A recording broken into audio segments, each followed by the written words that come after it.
Hello, Stinkies!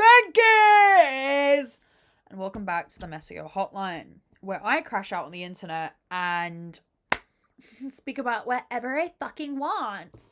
Because I was unloved as a child and now I need attention in every single aspect. So I've decided to make a podcast. Just like those guys with receding hairlines. I'm also gonna annoy you with my stupid opinions. And if you're thinking to yourself, wow, Gabid, you're looking extra sexy today. What were you doing? Did you go out? I mean, yes, I went to Pilates and shit, but I had shower and then I blew out my hair, but for some reason it's very flat. Very flat. This is why we're up in this do. For realsies, why you have to be fucking flat. And then I decided that I need to send out a passport picture. So I need my fucking passport done because I was like, I'm not doing this fucking bullshit. So what I did was I put some makeup on. I took my fucking ring light and a blank wall and I went on TikTok because for some reason the TikTok camera is fucking bomb. This is the pic. Wait, you guys can't see it. This is the picture we come out. Is it? Let me just hold up, guys. You'll see my full glory in a second. Oh, it doesn't want to work. Okay. Up. Okay, is this gonna work? Shit! You guys can't be blinded by my glory. Hold up. This is the picture we took. Live, laugh, love, slay. Slay, slay, slay, slay, slay. Because who said a woman with a ring light can't get the job done? The world is going into World War III. I could go into deep dive on 10,000 conspiracies I've had since I was a fucking child. But instead, I'm going to talk about being fucking picky. Because all day, do you like my top? It's from Imprint We Trust, except it was a bit too oversized, so I've cut it off the shoulders, and I really like it. It's this girl laying on the back of a Mustang, and him looking at her instead of driving forward because she hot, and that is how the world should be. So all day, okay, a bit of context. I had a hyperfixation as a child, which basically meant I was obsessed with Call the Midwife. Poplar, 1950s, and the act. And the premise basically was midwives, before the NHS or before, like, medicine was, like, privatized or taken over by the NHS and stuff in the UK, most nuns or nurses were nurses or midwives. So, in the film, most characters want to get married before... Sorry, that was the cheese popcorn that I finished an entire bag of. Hold up. Have I ate an actual meal today? Nah. You should, though. I am going to. I've had chia seeds, though. And, like, a little salad. But I've just been doing shit, dude. And also, I only ate 2 hours ago. I'm not hungry. Anyway, listen to your body. I was thinking about this on the way home from the gym. I was like, if my daughter was, like, eating and shit, if anything, because, like, I was always told by my dad, don't be a fucking idiot. If you're hungry, eat. If you're not hungry, don't eat. Simples. Listen to your body. But then my friends have always been like, yeah, but then I need to eat 3 meals a day. And it's like, no, you don't. Dude, unless you're physically, like, training and you're, like, stuck on a diet and you're stuck on a schedule, you don't have to. Listen to your fucking body. If you want another iced coffee, listen, Brenda, you've had 6, but I'm not gonna stop you. You are me. Yeah, I don't know what I need to do to fix that. That's been like that since Pilates. Anyway, I was thinking about that, and then basically the premise is how it used to be was you would meet a guy, you would get married, and then you would have a baby, or you would have premarital sex, and then you would have to get an abortion from the nuns. Slay. Anyway, there was always this one character, and I think her name was Mindy, or something like that, or Clarice. She was blonde, she was very, very, like, Marilyn Monroe beautiful. And she ended up, like, always going on dates with guys. She was kind of like that it girl. And I was thinking about it, and I was like, back then, we haven't lost... This is going to be a conversation about society and culture. Doesn't matter what gender you are, what culture you're from, what color you are, what height you are, it does not matter, right? With the chokehold that societal rules, especially because I've just finished Bridgerton, the societal rules had are from class to prejudice against color to prejudice against, I guess, wealth and what's the word? What's the last one? Like status, hierarchy. That had a grasp on us. That was basically like you were being watched at every single given point in time. And there was a system. But even no matter what system you were in, you had, I mean, there was like these fundamental ideas that men could do more than women. But anyway, I mean men and women. Even to the 50s, to the 70s, it doesn't matter, with all the rights and everything changing in the world. There was still this idea of generosity and community and what's the word? Charisma against men. This is more a conversation against men. And right now, the whole Caroline Bassett of like being like, John F. Kennedy, he was such a gentleman. Actually, maybe we should start dressing like him. He was ahead of his time. Actually, black people did it first. Compton did it first. Boston boys did it first. I'm sorry, most things that you see in fashion and media, someone else has done it first before a white man. And I stand by that. Before the white man, someone did it 50 years ago. And he was not white. And it wasn't a he. It was a she. She did that thing. So, but especially with that being like, oh, men have to come back through culture. Men have to open up doors again. Men have to do this, blah, blah, blah, blah. And I was thinking about the World War, and I was like, if it happens again, do you think? Because after the World War, there was a lack, and my dad loves telling a story. My dad is a girl's girl, even though he only has one girl. Me. But he loves saying this, because he's like, okay, right, this is the story. So he's like, so basically, he's Russian. Basically, after war, my three sisters, they're big. They're not too attractive. They're like witches. Who cares? And in this whole village, in this whole city, every man, there was like maybe 2 men, like in Latvia, 2 men to 10 women. My sisters had 10 men wanting them at the same time. Because my sisters, for lines of generation after generation, their kids, their cousins, they are beautiful women, okay? And men have to bow down to them. And for some reason, men after war, 2 men to 10 women. They still wanted only my sisters, okay? And listen, they want like badonkadonkas. They were just, it was like witches. They were witches. Every man was just like, oh, maybe, oh. So, and the exact way that my dad explains that. So he's like, you on the other hand, or you are the exact same. You have to be the exact same. And I've known that since I was like fucking 5, right? So after the war, there was especially because I was just in Hungary, and in Eastern Europe you do have to go commemorate, or at least remember every person that died in the war. So you do have to go to the memorials and stuff. So like you should go do that. I was in Hungary, and I was looking at, we were in the Museum of Terror, and I was basically reading a bunch of stuff about how after there was more women than men died, but then most of the boys ended up fleeing to different countries, so then there was a lack of women, and there was more women and farmers, and all that type of stuff, whatever.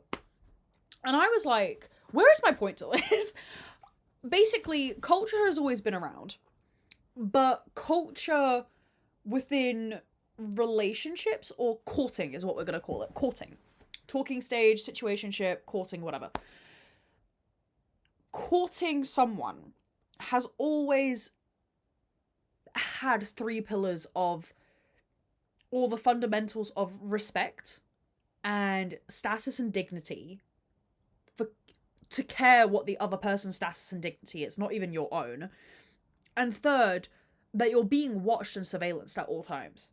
So no matter what you do in day to day, if it's a friend, if it's a father figure, if it's you promenading through the forest or through the gardens, whatever, someone is always going to have something to say.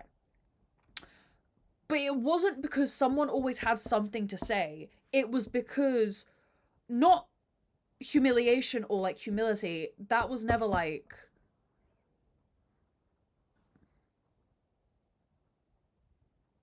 I'm hearing voices. The voices! It was never, it was never, apologies guys for that brief intermission. A dickhead of a man decided that I would be home, so he's not going to take any keys. because he just decided that I'm gonna be home. Cool. I do the same thing. Anyway, basically what my point was, culture has always been around, or at least the dignity, if that's the right word. Dignity has always been around. Lack of humiliation, because you always had to be respected. And I mean this in the sense of, like, where the fuck am I going with this? I think the reason we stopped courting people is not only because we as a generation became very unserious. Our generation became, like, it's a flex to not meet your partner on a dating app.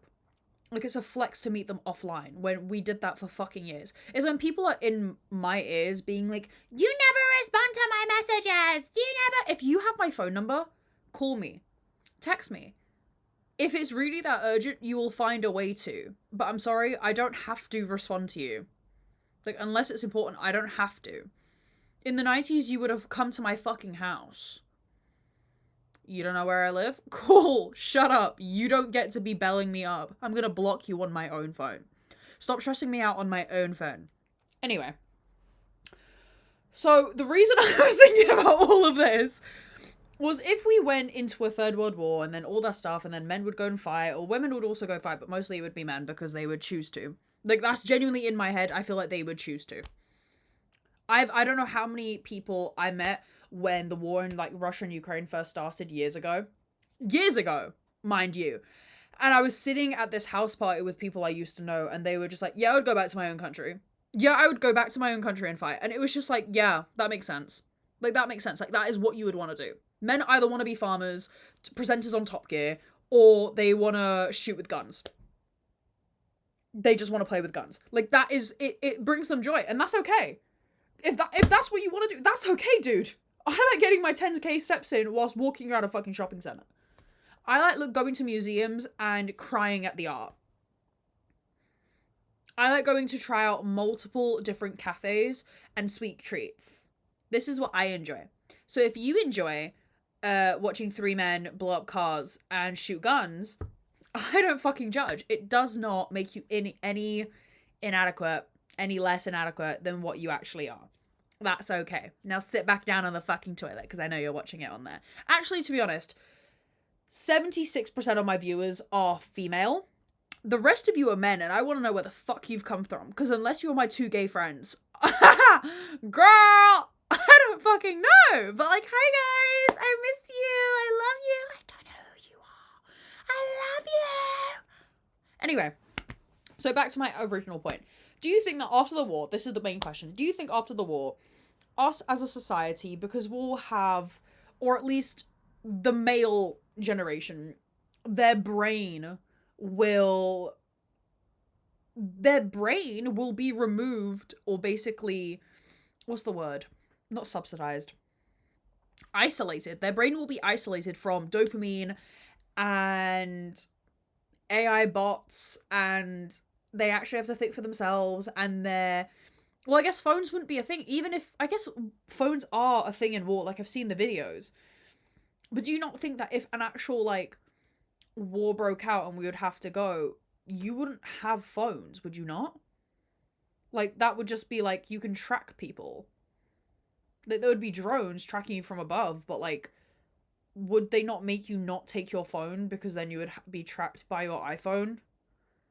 You can keep the Android, but, like, no one's tracking that. Actually, maybe you would be first to go.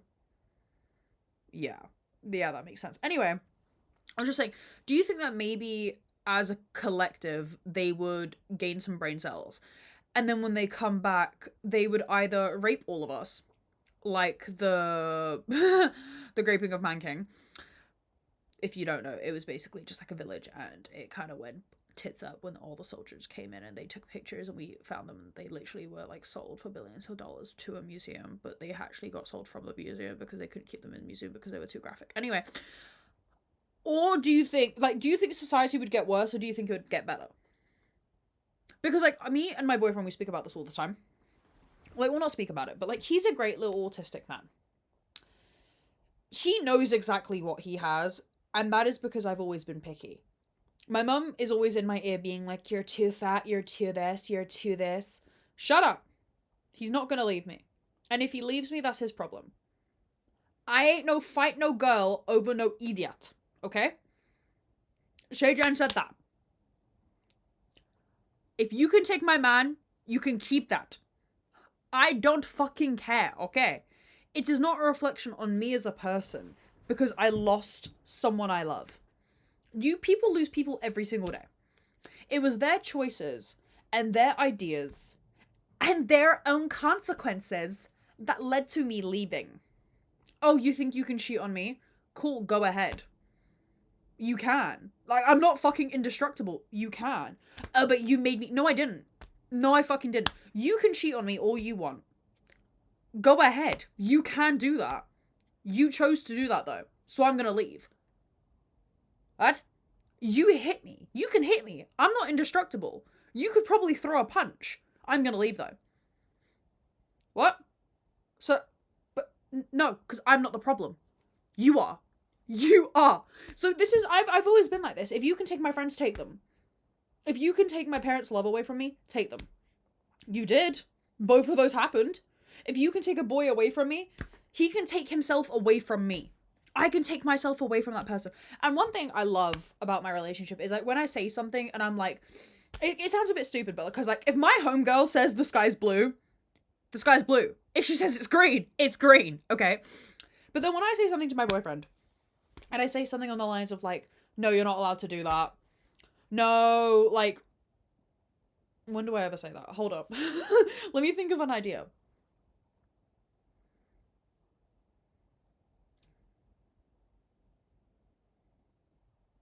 Like, I'll say something stupid like, oh, you're gonna have to take the trash out. Oh, you're gonna have to do whatever the fuck. And then he's like, you can't make me do anything. And then I'm like, yeah, I can. And then he's like, no, you actually can't. I just choose to do things because I love you. But you can't make me do anything. I am my own person. And I don't need validation from you. And I was like...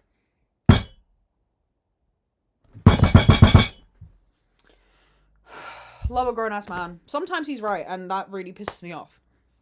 But he's always like, you can't make me do anything. And that is completely true. The same way he can't make me do anything. I choose to do it because, well, I'm in love. And, hey, I'll say this, I'm in love. I'm in love, bitch! Anyway, my point is, be picky as fuck. This is the original thing. I talk about this all the time. I was so picky. So fucking picky. Because after a certain point, I realized it's like, because I had an ex call me. Well, I mean, he's my first ever real boyfriend, but I've had like situationships because that girl, I look fit as fuck. I look fit as fuck. Especially on my Instagram recently. And honestly, I think 22 has hit me really, really fucking nicely. Look at me. I'm sexy. We'll remove the eyes. Face still glowing. Sexy. It's always the eyes. Anyway, I've been look fire as bomb and they called me and it's like, oh, okay, block you after. But then there's a part of me that's like, fuck, I still got it. A part of me that still has my account on on public because like, fuck you. So if I see their mandem in my views, I'm okay with that. I don't fucking care. Like, I actually don't fucking care. That's not my problem. That's not his problem. That's not my problem. Fuck off. Anyway, you still are looking at me. You are still catching up with me. What was my fucking point though? Hold up. And sometimes it's nice. Not because of a stem of like validation, but my point is basically on the lines of sometimes it's nice to be reminded of that situation or that person if it wasn't the worst. Like sometimes when I see them, like their friends in my views, their ex-girlfriends, whatever the fuck in my views, in my story profile views, it reminds me of who I was in that situation, of who I was in that moment, who I was after that. And it reminds me that I deserve so much better. And that is why I don't care. That is genuinely why I don't care. I think about this all the time. Sometimes I'll have them calling me at like fucking 1 a.m. being like, I love you! I miss you! I don't care, dude. Okay, so then block the person. I do. Why didn't you block them in the first place? Okay, number one, they're calling me from no caller ID. Shut the fuck up, okay? But then in that moment, I realize, oh, but like, should you not say something? No, I just go, end call. Hello? Who's this? Like. But then I remind myself, I'm not that person anymore. And I deserve so much fucking better. So, my point out of all of this is be fucking picky as fuck. Be fucking picky as fuck. I need to become, this year, I need to become more picky with the time I spend with people, the money I spend, the clothes I buy, because I just got rid of so much fucking shit that I had and I loved, but I don't want to wear anymore. Where my money goes, who I spend my time with, who I spend time with doing what with. Like, I don't want to be... What? I love going to the pub. Sorry, guys. I love going to the pub. I like going to the pub with certain people. I don't like drinking with other people. I don't like getting a coffee date with other people. I like spending time on my own. I like going out whenever I want to go out. I don't want anyone to stop me doing whatever I want to do. I spoke about this so many times, if I got engaged, if I got married, I would still carrying on being the person that I am. Because no one is going to stop me from collecting my figs. I will be walking around in a pair of like red Wellington boots and a pretty little basket. And... Hello? Oh, that was my teacher. Pretty little basket. Collecting my figs. I don't want anyone to stop me. And if you're out here having someone control who you post, who you're with, what you're doing, why do you want that? The only reason you want that, in quotes, control is because you have no control of your own life. So you want someone to... It's easier to have someone else dictate. It's easier to have someone dictate or you to dictate over someone else's life as if it's a puppet. Or as you're or they're the puppet. Because then you don't have to categorically think for yourself. Or like critically think for yourself. It's so much safer. It's so much more fun. It's so much more freeing. But in reality, you're not. You're a caged bird. You are stuck in that bird cage. And I think us as a society, or us as a generation, or especially within women, like, especially, I haven't even watched Love Story yet, like the Caroline Bassett story yet. I haven't watched it. But from what I can gather, and from what I've read, she was always herself. She was always scared about status and how she's going to affect them and if she's going to fit in, all that stuff. But she was still that person. She was still that girl. She did not care about men.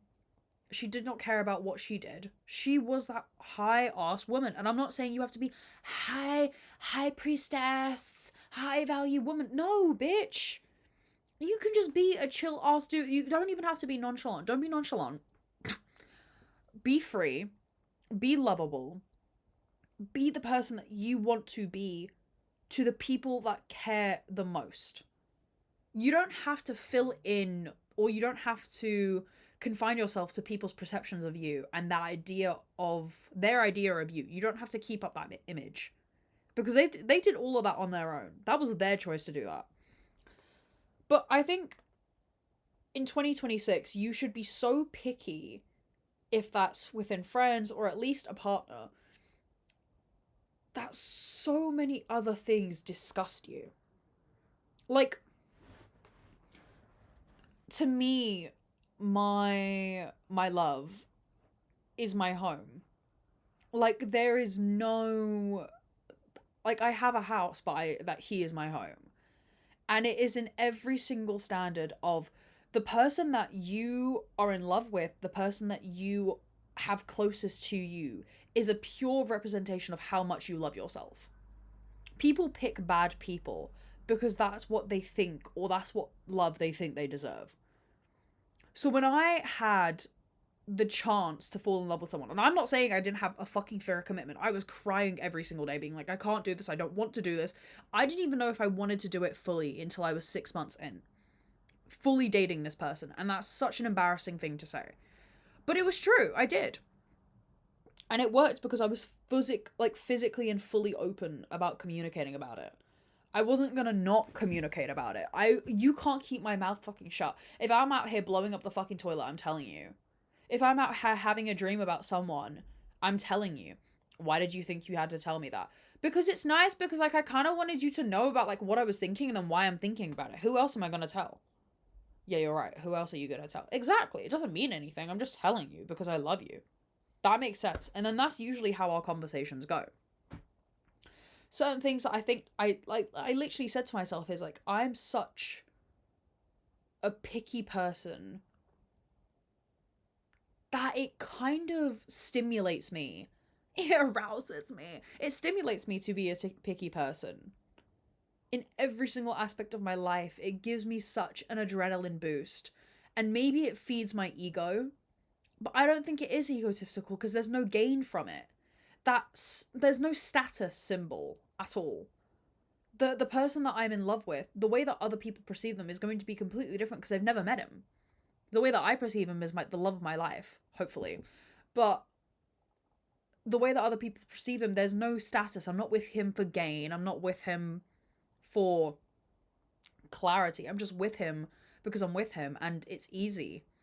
It's so easy because I said to him from the beginning, there is nothing that you are going to gain from this apart from everything. Like, I am a Slavic woman and I set up a business for him. I don't cook and I don't clean unless I want to. Like, unless I want to. If I'm like, yeah, I'll make dinner. Yeah, I'll organize some stuff. Yeah, I'll be nice, I'll make the bed. Some shit like this. But apart from that, I'm not doing fucking shit. If you ask me to go help out with the lambs, with the birthing, all that stuff, with like putting some hay out and help you out, and like, yeah, that's not like wifely duties. Fuck that shit. And even if I am a wife, it's like, I don't give a fuck. It doesn't matter. It does not matter. There's always going to be equality in every single aspect. There just isn't going to be 50-50. Because I don't believe a relationship can be 50-50 in any aspect. Maybe financially, but apart from that, it's never 50-50. One day you're going to wake up and you're going to feel 20%, and it's that partner's job to be 80. You're going to come home feeling like a 60, then you're going to go up to a 70 and it can be shot down to a 30, and they need to play with that register. That's their job, to be that other half. You can't be caught lacking. Because that's all a relationship is. So, I don't know, I think when I kind of wrote down my dream partner, male partner at least, at the time of like 2 years ago, because I always manifest everything, there was always like the physicalities of like kind of a strong build, tall, blonde, blue eyes, ginger. I didn't care. Like, I really did not care. The way that they dressed, I wanted it to be smart, or at least I wanted it to be effortless in a sense. Like, that's all I put, was just smart, effortless. That didn't mean a suit. That just meant me. Like, I would not leave the house in athleisure wear. I would not leave the house in sweatpants.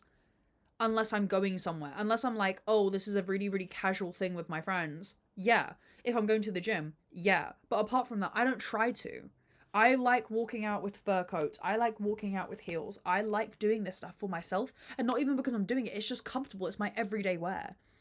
I don't want to be showing up to a fucking restaurant with you looking like a bum. So I was like, it needs to be stylish and it needs to be smart and it needs to be effortless. Like, that is those are already pillars in his life of discipline. Like, my shirts need to be ironed, my jeans have to be washed, I need to be wearing good shoes and they need to be not muddy. Like, stuff like that. You get what I'm trying to say. It's discipline. Then the other parts of their hobbies or their relationship with their friends, they had to have hobbies. They had to have an outlet. They needed to have a hobby, or they needed to have hobbies, not because they needed to be interesting as a person, because of course hobbies make you interesting as a person, but to have those interests in those hobbies in the first place, you had to be an interesting person in that category in the first place. The reason I wanted them to have hobbies, including isolated hobbies, but then also hobbies with people and community, is so then there's an outlet that isn't me. And especially I pushed it on him because he was such an isolated person. Because what do you mean you can spend all day on your own? Like, this man's grey flag is the fact that he can raw dog at any flight. 4-hour flight, no headphones, no nothing, no sleeping. Yeah, raw dogs it. He's such a good listener. And recently I was reading a book that said, I can't remember the quote now, but it just made me like fall in love with him more.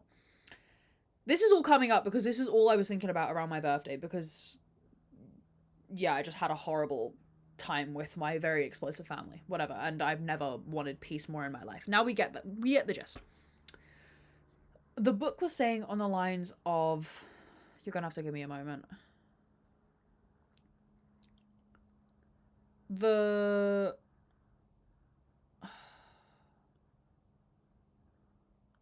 You're such a good listener game.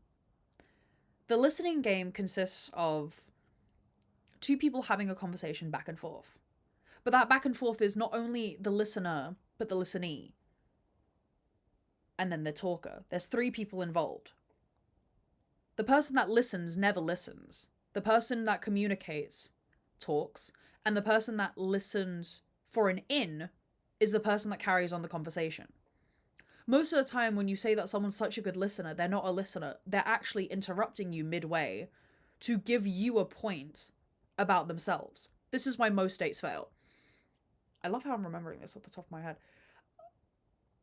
You will always be interrupted with, oh my god, but in my experience, I had a similar issue. Oh, you know what I would do? And it would constantly go back and forth like a ping pong ball. But it would also and always be, who can put more balls in each end's like court? Who can restrain themselves? No, who can break their shackles of being the listener or the listenee as quick as they can? And I realize this in so many different conversations. You go back and forth, and especially if you're like neurodivergent, there is this like pinnacle line of like, oh my god, that happened to me too, let me tell you about it. And then the other person's like, oh my god, that's so cool. And then you have this back and forth. But that's like neurodivergent people. But I mean, like when you're meeting someone for the first time and you're on a date, you go back and forth, back and forth, back and forth, back and forth. And it's just, I did this, I did this, I did this, I did this, I did this. And it's always, if you look at the deep-rooted kind of cloud, or if you look at the cloud surrounding the entire conversation, it was never one listen to the next. It was never, I heard you and I understood. It was, I will keep inserting myself. You both do it, and I know you both do it. I've done it myself. You will both keep inserting yourselves because it's easier to hear about yourself, or at least it's easier for the person, or for the person to validate your ego. God, I'm so fucking smart. It's easier for the person to validate your ego if they know enough about you, or at least form a perception of you. So when I was thinking to myself, oh my god, this person does not talk. He just doesn't. He's such a quiet person, whatever. And I realized he's not. He's just listening. And he's physically and fully, committedly listening. And it made me love that person even more. Because there was no interruption. Sometimes there'll be a question or two, but in reality, it's, when I say I want to be heard out, when I say I want to be listened to, that's what I mean, and I want to be listened to inadequately. Wait, does that mean bad? What's the good one? Adequately? I want to be listened to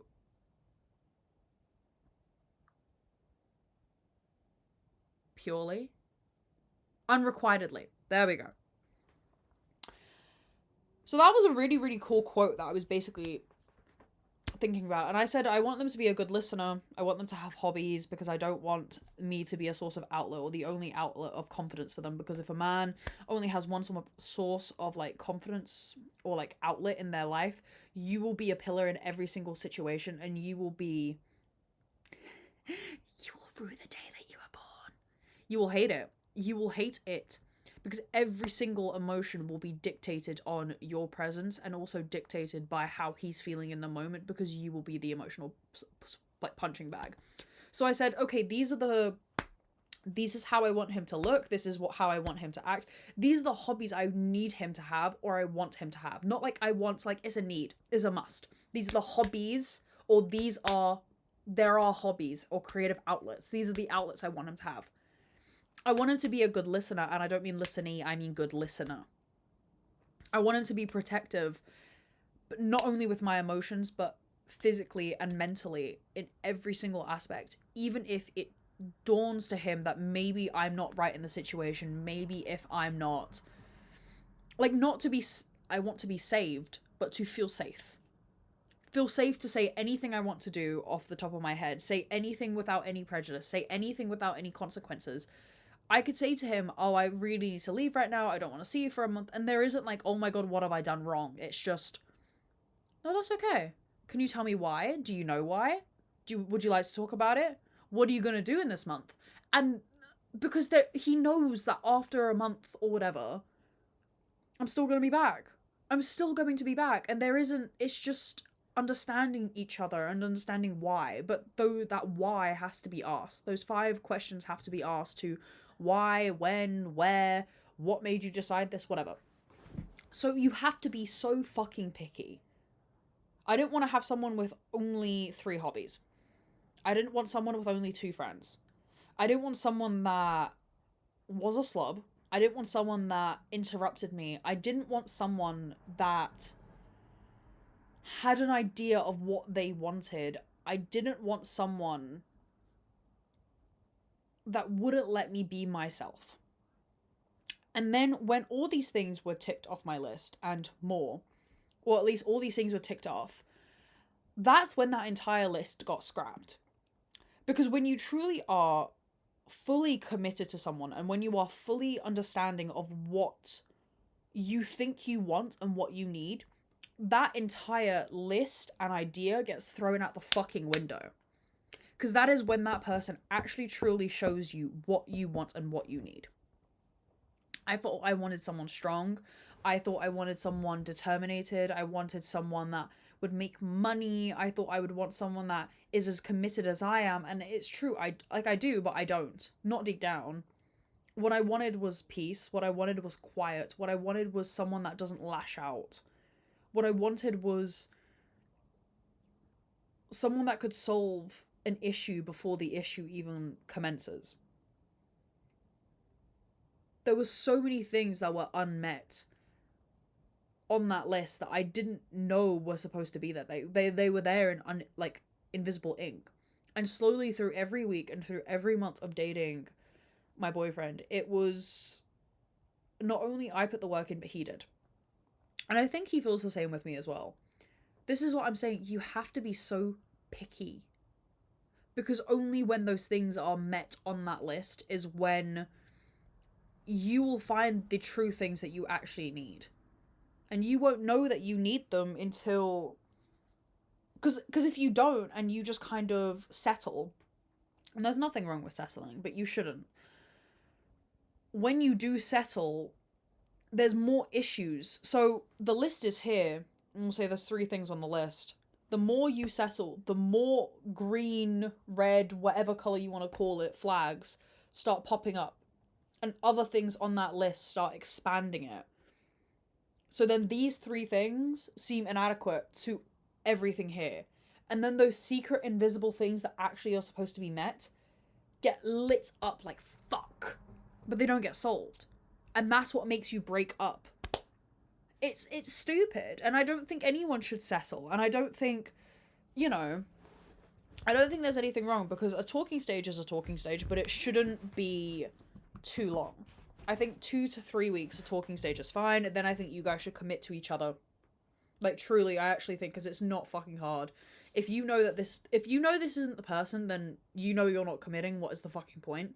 If you're looking for commitment, I mean. So after 3 weeks, if you're not committed by then, or at least the first month, if you're not committed by then, what's the fucking point?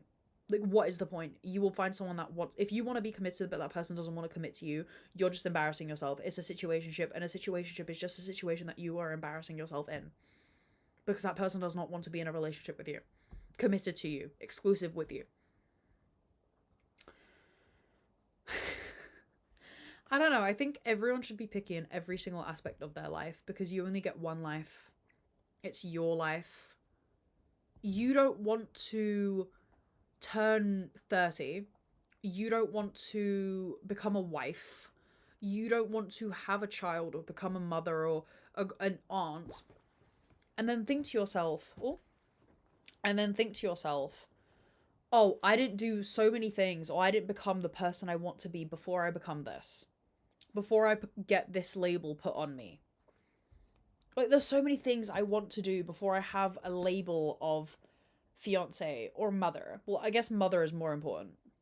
It just seems so much higher than just being married, being a wife. Fuck off. That means nothing. That genuinely means nothing. Because either way, it's still going to be the exact same. I'm going to wake up after a celebration, but I'm still going to wake up feeling the exact same that I did.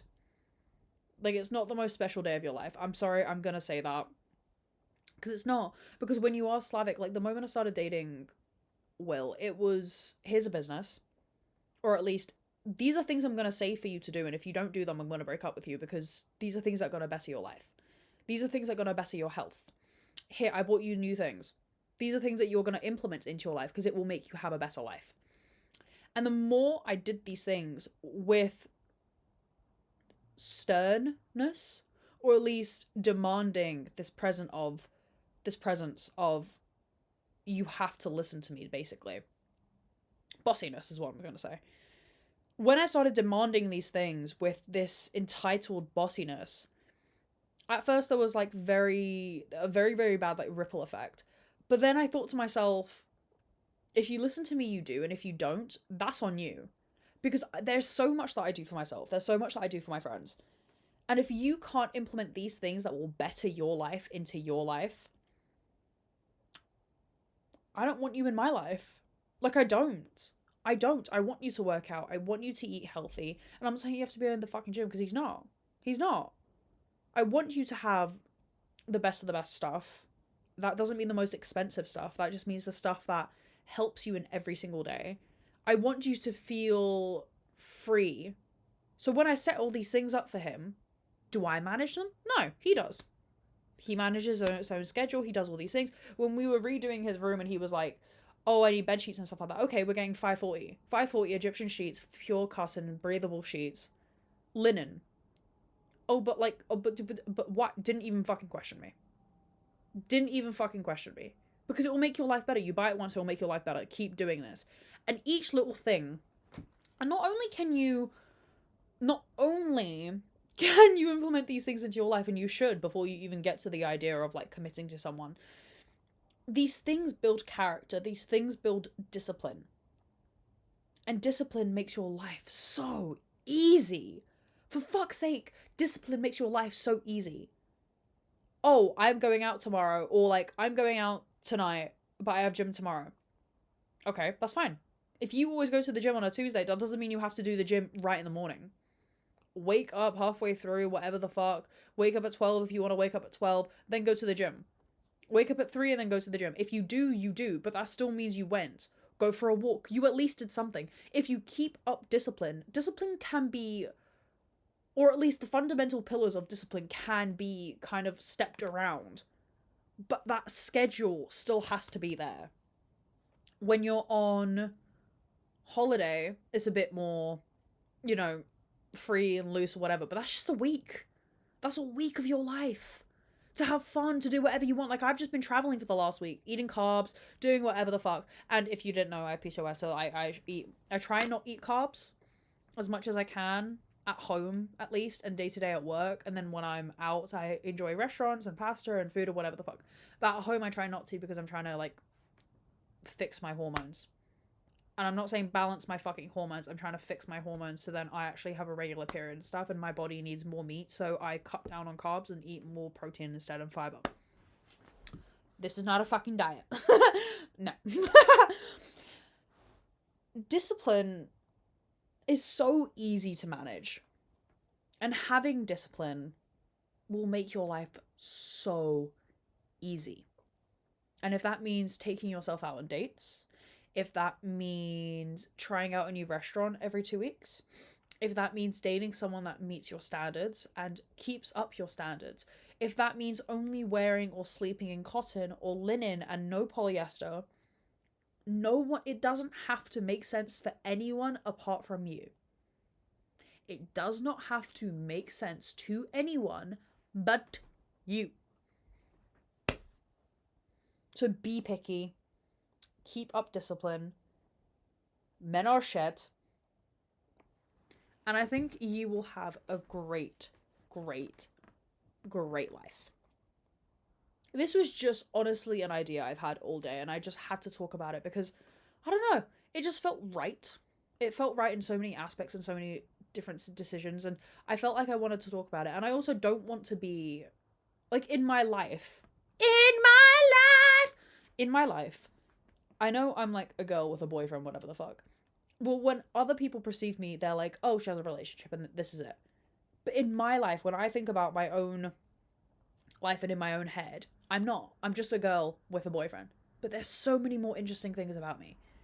Like, that is the complete side character. I can talk about him whenever I want. I can talk about him as much as I want. And I do, because I love him. And he's such a big part of my life.